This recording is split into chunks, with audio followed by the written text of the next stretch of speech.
TRS college में बीते दिवस विधानसभा अध्यक्ष गिरीश गौतम के कार्यक्रम में स्ववित्तीय व जन भागीदारी अतिथि विद्वानों के लिए दी गई सौगात का खूब ढिंढोरा पीटा गया था। आलम यह था कि विधानसभा अध्यक्ष द्वारा यह सौगात दी गई, इस बात का खूब प्रचार प्रसार किया गया व टीआरएस प्रचार सहित कुछ चिन्हित प्रोफेसर भी इस बात को लेकर खूब वाहवाही लूट रहे थे। लेकिन अब इन सभी की पोल खुल गई है। दरअसल भरे मंच में घोषणा के बाद भी अतिथि विद्वानों का मानदेय नहीं बढ़ाया गया। विधानसभा अध्यक्ष गिरीश गौतम के सामने की गई घोषणाएं फिसड्डी निकली, जिससे महाविद्यालय के प्राचार्य सहित प्राध्यापकों की छवि तो खराब हुई ही, इसके अलावा विधानसभा अध्यक्ष गिरीश गौतम पर से भी लोगों का विश्वास उठने की बात चर्चाओं में है। कहा जा रहा है कि उनके सामने कही गई बातों पर भी अमल नहीं हुआ तो अब कॉलेज प्रबंधन किसका सम्मान करेगा। बता दें कि फरवरी के शुरुआती माह में कॉलेज में बड़ा बदलाव हुआ था, जिसमें तत्कालीन प्राचार्य डॉक्टर अर्पिता अवस्थी को हटाकर डॉक्टर के शर्मा को प्राचार्य बनाया गया था। प्राचार्य कुर्सी में बदलाव होते ही चर्चाएं होने लगी कि राजनीति प्रतिद्वंद्विता में यह बदलाव हुआ। इस पर चर्चाएं तब बढ़ गई जब विधानसभा अध्यक्ष गिरीश गौतम का एक कार्यक्रम आयोजित हुआ। कार्यक्रम में द्वारा सत्ता पक्ष के एक प्रभावशाली नेता की तरह जमकर भाषणबाजी भी हुई।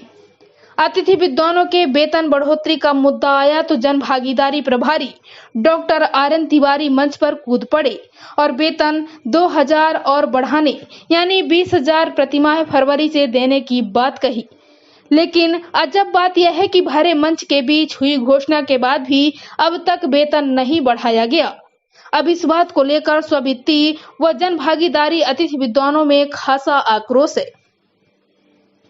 बता दें कि अतिथि विद्वानों के मानदेय की बात आने पर जन भागीदारी प्रभारी डॉक्टर आर.एन. तिवारी ने मंच पर पूर्व प्राचार्य डॉक्टर अर्पिता अवस्थी पर निशाना साधते हुए कहा था कि जुलाई 2020 से अतिथि विद्वानों का मानदेय 20,000 किए जाने का निर्णय था, लेकिन तत्कालीन प्राचार्य डॉक्टर रामलला शुक्ला के स्थानांतरण हो जाने से ऐसा नहीं हो पाया, जबकि इसके लिए पर्याप्त बजट था।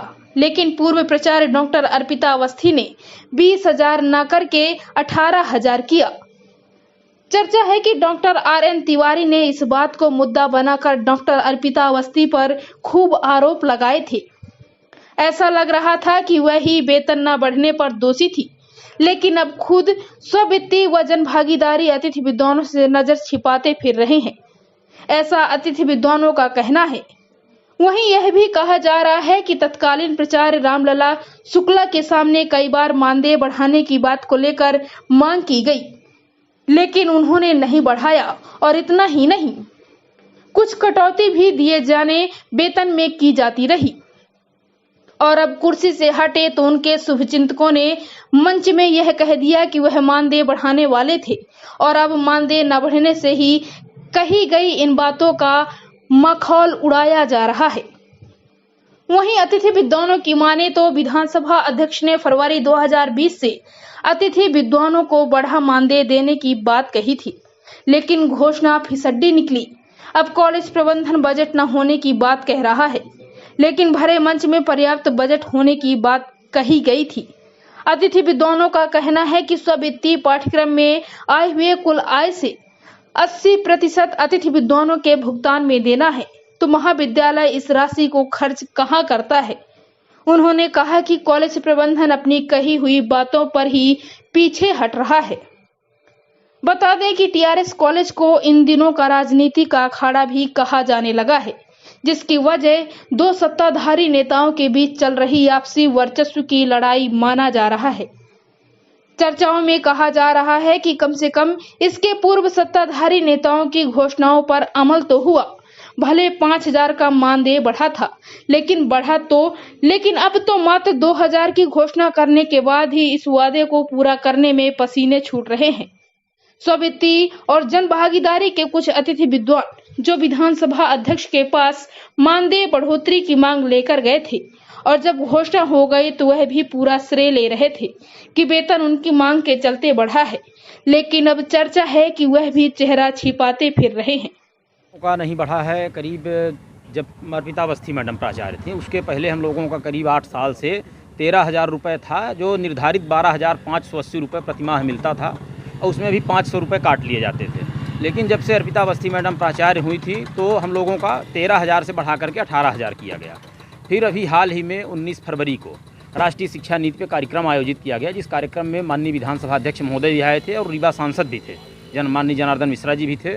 तो कॉलेज के जनभागीदारी प्रभारी डॉक्टर आर एन तिवारी के द्वारा घोषणा की गई कि आप लोगों का मानदेय आज से 20,000 किया जाएगा, लेकिन अब फरवरी से, लेकिन आज जब हम लोगों का फरवरी माह का वेतन आया तो 18,000 रुपये आए हैं। तो उनकी खुद की घोषणा हुई और फिर हम लोगों की मांग पूरी नहीं की गई। तब से लेकर अभी तक कोई आपको लग रहा है कि प्रक्रिया चल रही है?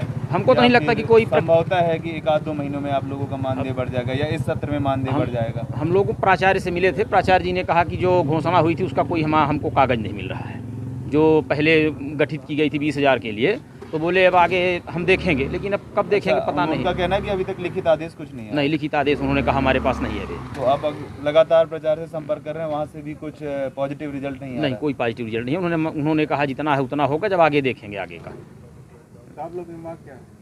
मांग है कि जब हम लोगों ने स्वयं तो मांग नहीं की, अपने से उन्होंने घोषित किया था। मांग तो 1,500 रुपये, मांग तो हम लोगों की है 1,500 प्रतिदिन, क्योंकि इतनी छात्र संख्या है और छात्र संख्या कम से कम महाविद्यालय में स्ववित्ती में कम से कम 2 से 3,000 छात्र होंगे। हाँ, पारिश्रमिक के तौर पे ज़्यादा है, पर मानदेय कम है। मानदेय हम लोगों का कम है, जबकि अन्यत्र महाविद्यालयों में ज़्यादा लिया जा रहा है। और अन्यत्र महाविद्यालयों में 1,500 प्रतिदिन दिया भी जाता है और 12 माह का दिया जाता है।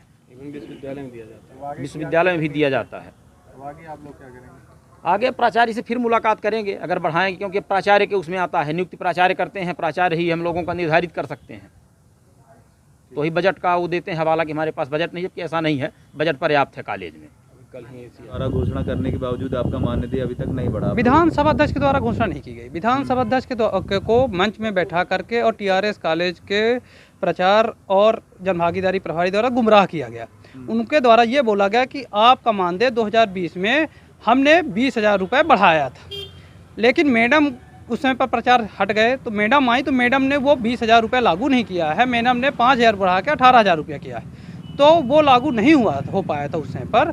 तो हम ये चाहते हैं कि विधानसभा अध्यक्ष घोषणा कर दें और वो 2,000 रुपये जो बचा हुआ है वो हम इनको लागू करके देंगे, और यह 2020 से लागू है नियम। लेकिन समस्याएं, वो विधानसभा अध्यक्ष आए थे, उन लोगों का कहना है कि उनके द्वारा नहीं घोषणा। उन्होंने कहा यदि 2020 में लागू हुआ था तो क्यों नहीं दिया गया, अगर नहीं दिया गया तो 3 दिन के अंदर प्रचार इसका स्पष्टीकरण दें और हमारे पास आके जवाब दें, प्रस्तुत करें कि अगर ऐसा हुआ था तो क्यों नहीं दिया गया। उनके द्वारा किसी प्रकार की ना घोषणा की गई, ना उनके द्वारा ये शब्द कहा गया कि इनको दिया जाए। उन्होंने कहा यदि लागू हुआ था 2020 में तो आखिर क्यों नहीं दिया गया।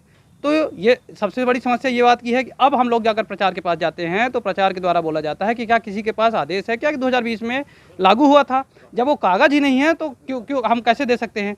तो यही बात है, यदि विधानसभा अध्यक्ष सामने एक मुख्यमंत्री अपनी सही बात रखता है तो क्या एक प्रोफेसर इतनी बड़ी बात विधानसभा अध्यक्ष के सामने झूठ बोल सकता है क्या। तो यही हम लोग की मांग है, यदि विधानसभा अध्यक्ष के सामने झूठ बोला गया तो प्रचार के द्वारा संबंधित प्रोफेसर के ऊपर नोटिस काटा जाए, और अगर सत्य बात है तो हमको 20,000 रुपये तुरंत लागू करके हमको दिया जाए। 2020 में ऐसा कोई संभावित आदेश आप लोगों को आया था? अब ये हम लोग के पास संबंधित आदेश हम लोग को मिलता नहीं है, क्योंकि जनभागीदारी की मीटिंग होती है, उसमें रेगुलर प्रचार रहते हैं, रेगुलर सब कमेटी रहती है, रेगुलर ही अपना रजिस्टर रखते हैं, तो हम लोगों को दिया नहीं गया। यदि विधानसभा अध्यक्ष सामने इतनी बड़ी बात बोली गई तो अगर सत्ता होगी तब बोलना चाहिए। अगर ये झूठ है और सरासर झूठ है जिस तरह से बताया जा रहा है तो यह बहुत बड़ी गंभीर विषय है कि अगर विधानसभा अध्यक्ष की ही सम्मान नहीं है टीआरएस कॉलेज में तो हम लोगों का सम्मान कैसे बचेगा और कैसे लागू होगा। कब से आप लोगों का मानदेय नहीं बढ़ा? हम लोगों का मानदेय तो पहले 2014 से लेकर के 2020 तक नहीं बढ़ा, फिर 21 में मैडम ने 5,000 रुपये बढ़वाया, किसी प्रकार हम लोगों ने प्रयास किया तो मैडम ने बढ़वाया।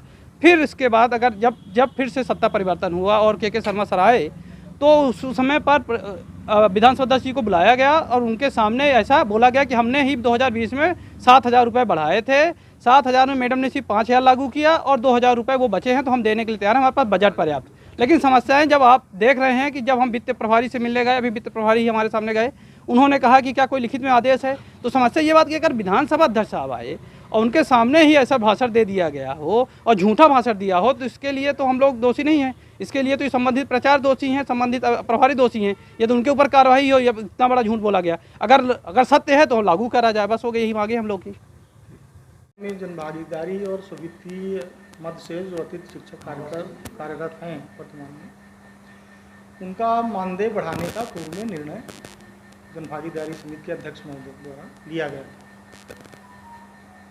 वो पूर्व में इनको 13,000 रुपये मिलते थे। माननीय अध्यक्ष महोदय ने उसको 20,000 रुपये करने का निर्णय लिया था, किंतु बीच में महाविद्यालय की व्यवस्था में परिवर्तन हो गया और जो प्राचार्य महोदया थी उन्होंने उस जो निर्णय हुआ था उसमें से 5,000 रुपये वेतन में वृद्धि की, यानी इनका वेतन जो है वो 13,000 से बढ़ा करके 18,000 कर दिया गया। संभव है उनके पास कुछ वित्तीय कठिनाइयाँ रही हों, कुछ रहा हो, ये तो उस समय की मैं व्यवस्था में नहीं था। पूर्व में मैं जनभागीदारी समिति का प्रभारी था, उस समय ये निर्णय हुआ था। लेकिन जब वेतन में इनके वृद्धि की गई, वास्तव में लागू हुआ जब से, तो उस समय मैं जनभागीदारी का प्रभारी नहीं था। तो एक भ्रांति अतिथि शिक्षकों के मन में चल रही है। अभी पूर्व में कॉलेज में कार्यक्रम हुआ था जिसमें विधानसभा अध्यक्ष जी ने कहा था कि अतिथि शिक्षकों का मानदेय बढ़ाया जाए, तो क्या भ्रांति है कि या फिर इस पर परीक्षण करके बढ़ाया जाए, ऐसा कुछ क्या? नहीं, माननीय अध्यक्ष महोदय ने जो विभिन्न ज्ञापन आए थे तो ज्ञापनों को अपने संज्ञान में लेते हुए उन्होंने इस पर परीक्षण कर निर्णय लेने को कहा था। और जनभागीदारी का मैं वर्तमान में प्रभारी हूँ। जनभागीदारी समिति के इस निर्णय के संबंध में हमारे महाविद्यालय के जो वित्त उपनियंत्रक हैं डॉक्टर संजय शंकर मिश्रा, वो महाविद्यालय की वित्तीय स्थिति का परीक्षण कर रहे हैं। परीक्षणों उपरांत ही कोई निर्णय इस संबंध में लिया जाएगा। विधानसभा अध्यक्ष ने ऐसा कोई आदेश नहीं दिया था कि इसको किया जाए, उन्होंने परीक्षण कर निर्णय लेने के लिए कहा था।